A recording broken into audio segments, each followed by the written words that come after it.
ভালোবাসা কি তাহলে পাওয়ার চাইতে দেয়াতেই বেশি আনন্দ? আমার কাছে তাই। অবশ্য এটা বৃন্দাবনদা বলতে পারবে, কিন্তু আমি একেবারেই অপেক্ষা করি না যে আমাকে এর ফিডব্যাকটা কবে দিবে, অথবা এই দিনে আমাকে দেওয়া উচিত, ওই দিনে আমাকে দেওয়া উচিত। আমি সারা দিনমান ভরে দিই, সারা বছর ভরে দিই, মাস ভরে দিই, সব সময় দিই। ভালোবাসাটা যেন আমার একটা ভীষণ রকমের রুটিন, ভীষণ রকমের আত্মিক বিনোদন, নিঃশ্বাসের মতো ব্যাপার। ফিডব্যাক আশা করি না, কিন্তু মাঝে মাঝে তো হতাশ হই। মাঝে মাঝে তো মনে হয় মানে যখন এই ধরনের কৌশলী উত্তর শুনি, আমি তো তোমার জন্যই, তোমার কাছেই তো রয়ে গেলাম, আর বলতে হবে কেন আলাদা করে? আমি বলি যে এটা প্রতিদিনের বলার ব্যাপার আসলে। কিন্তু বলার জন্য বললে হবে না, আবেগ থেকে, অনুভূতি থেকে। প্রথমত হচ্ছে আমার যেটা মনে হয় সেটা দেখাও যায়, বলতে হবে না। সে যে বলে যে নাইলে রয়ে গেলাম কেন, তো তুমি আসো, তোমার জন্য আসো। এবার দশের আরেকটি প্রশ্ন এবার দাদার জন্য, সেটি হচ্ছে যে হেলেন কেলার বলেছে সংসারের সবচেয়ে সুন্দর জিনিসটাকে কখনো ছোঁয়া কিংবা ধরা যায় না, তাকে শুধুই হৃদয় দ্বারা অনুভব করা যায়।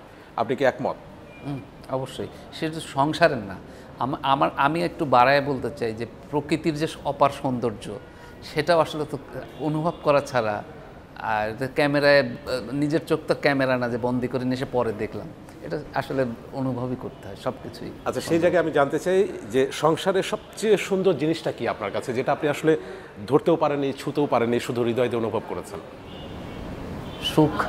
সুখ, দারুণ। আচ্ছা, এই যে দাদা বলে কথায় যে সংসার সুখের হয় রমণীর গুণে, আমি মনে করি যে রমণীর গুণে টুনের চাইতে বড় কথা আসলে সংসারের কি পার্সন আসলে সেই বাড়ির নারী, সে যদি ঠিকঠাক মানে ধরে রাখে তাহলে অনেক কিছুই, অনেক ঝড়ঝাপটা মানে খুব সহজে পাড়ি দেওয়া যায়, ঝঞ্ঝা বিক্ষুব্ধ সময়কে পাড়ি দেওয়া যায়। এটা আমার মানে যে নৌকা আছে না, নৌকার যে হাল ধরে থাকে মাঝি, মূল মাঝি, সেটা আসলে আমার কাছে মনে হয় যে বাড়ির যে প্রকৃতিগতভাবে আসলে রমণীদের এত শক্তি, আমার এটা মনে হয় যে, আমার তো মনে হয় যে কোনো রমণী ভাবেই না যে আমার মাথা আছে, মাথা ব্যথা হলো কিনা।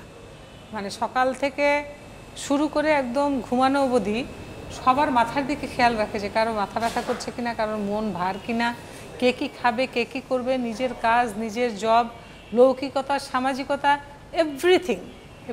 এটা প্রকৃতিগতভাবেই আমার মনে হয় মেয়েদের অসীম শক্তি, অসীম শক্তি। আচ্ছা, এই যে দারুণ কথা শুনলাম এবং আমরাও আসলে এটা বিশ্বাস করি, কিন্তু তারপরে এই যে বর্তমান প্রেক্ষাপটে যখন চারপাশে দেখি যে এই যে নারী ধর্ষণের খবর কিংবা নির্যাতনের খবর, তখন আসলে কেমন লাগে মানুষ হিসাবে?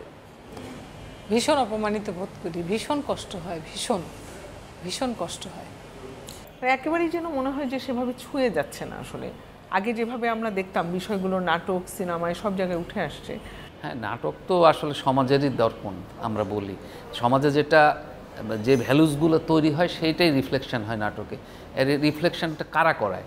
সেটা শিল্পী, লেখক, পরিচালক। সে যেটা বিশ্বাস করে সেটাই তো সে দেখাতে যাবে।